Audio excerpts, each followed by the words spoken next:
Over 18,000 views and 130 comments in just 10 days. I love your feedback on our last ETF tax video, but we need to have a serious talk about some of the advice I'm seeing in the comments. Because what I don't love is some individuals spreading semi-truths, apple versus orange comparisons, and even loopholes that are straight up illegal and can put you in prison for up to 10 years. So let's clear the 3 biggest myths and look at the real math so you can maximize your ETF investments and find out what actually makes the most sense for your portfolio. We start with this comment from Riro Rollo. On the surface, it looks like a clever hack, but in reality, he is accidentally telling you to commit tax fraud. His argument is simple. If your broker is outside of Germany, the old rules apply and you only pay tax when you sell. It sounds like a genius move, right? If the app doesn't have a German address, they won't deduct the Vorabpauschale tax, and you can just keep your money compounding. But this is easily the most dangerous semi-truth I saw in the comments, because it's based on a massive misunderstanding of how tax residency works. If you live in Germany, Finanzamt doesn't care if your broker is in Germany, Switzerland, Cyprus, or on the moon. You are, generally speaking, taxable on your worldwide income and assets here in Germany. Period. German brokers just do the work for you.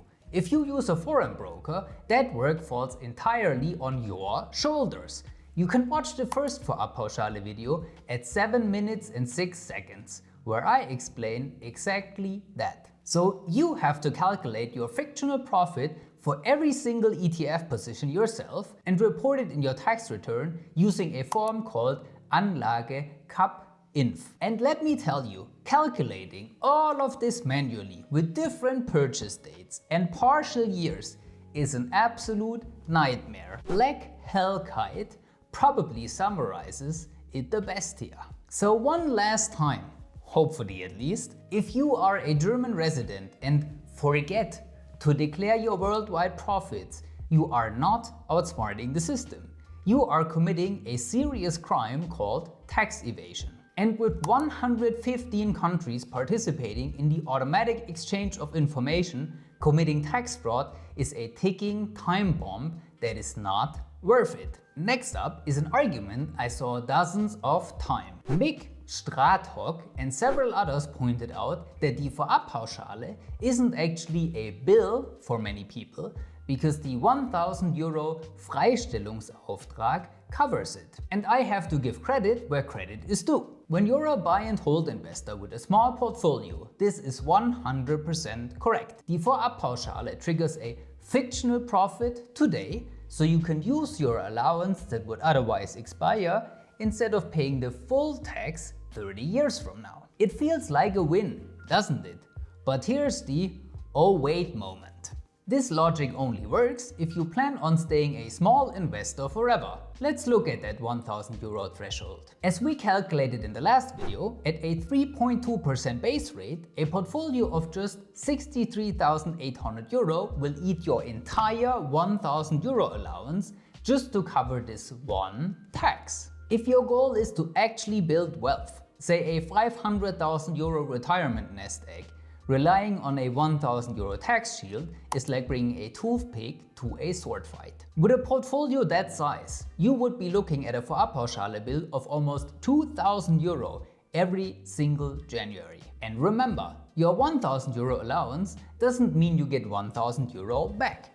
It just means the first 1,000 Euro of profits is tax-free. At a 26.375% tax rate, that allowance only saves you about 264 euros in actual cash. On a 2,000 Euro bill, that's just a drop in the bucket. And so far, we've even ignored the most important part, the opportunity cost. Even a German banker in the comments argued that it's just a prepayment that you'll get back later. That is factually true, but it misses the point. Money taken out of your account today is gone forever. it cannot compound anymore. Even if you offset it against your allowance, you are losing the liquidity that you would have multiplied over the years. So while the 1000 euro allowance is a nice cushion for beginners, it's an illusion for anyone serious about growing their portfolio. That brings us to the biggest debate of all. Is the solution that I showed you in the last video really a solution or not? This question brings us to the most heated debate in the entire comment section. Guillaume Viseux 953 has the most liked comment as of making this video. He and many others are worried about very high fees, and some even call pensions legal fraud. Let's be honest here. There are some terrible pension schemes out there. We've seen some that you guys sent us with effective costs of close to 4%. If you have a pension like this, your comments are absolutely right. You are being robbed, and the broker will beat that pension every single time. But here is where the apple versus orange comparison happens.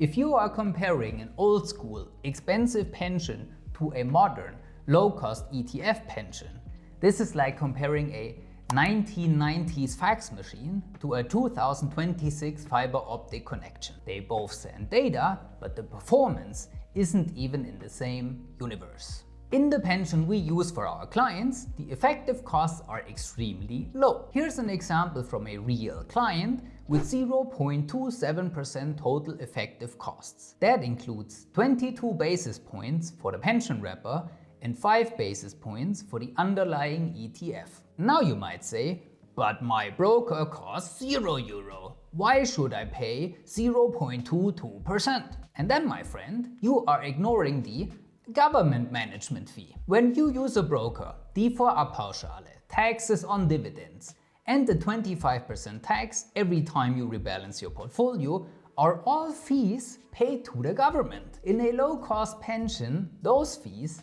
are zero. You can receive thousands in dividends and rebalance your entire 500k portfolio without triggering a single tax event. Your money stays invested and compounds for decades. And here's the math behind it. If you invest 500 euros per month over 30 years in ETFs, either in a €0 broker or in a 0.22% pension, the difference is massive. You'll have almost 80,000 euro more in the pension because you save 60,000 in real taxes and another 20,000 in opportunity cost from the Vorabpauschale. And even over shorter time frames, like 20 years, the difference is over 16,000 euro in favor of the pension. Over 10 years, it's 3,000 euros, and even over 5 years, you are still 1,000 euro ahead in the pension. You see where this is going, don't you? The tax-free compounding in the pension outperforms the fees the longer you invest. So, should we all close our broker accounts now? Of course not. I have one too. I told you this in many videos, but we have to understand that there's no holy grail. There's only trade-offs. If you prioritize flexibility, stay with the broker. Just understand that as your portfolio grows, you will have to pay for that flexibility with tens of thousands of euros in the long run. If you prioritize efficiency, use a low-cost pension with ETFs.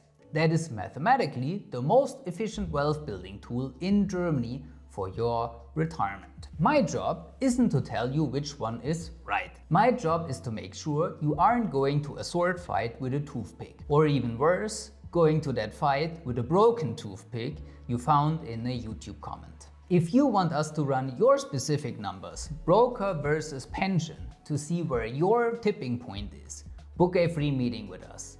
We'll show you the math and you decide which path fits you the best. Thanks for being part of our community and challenging the status quo.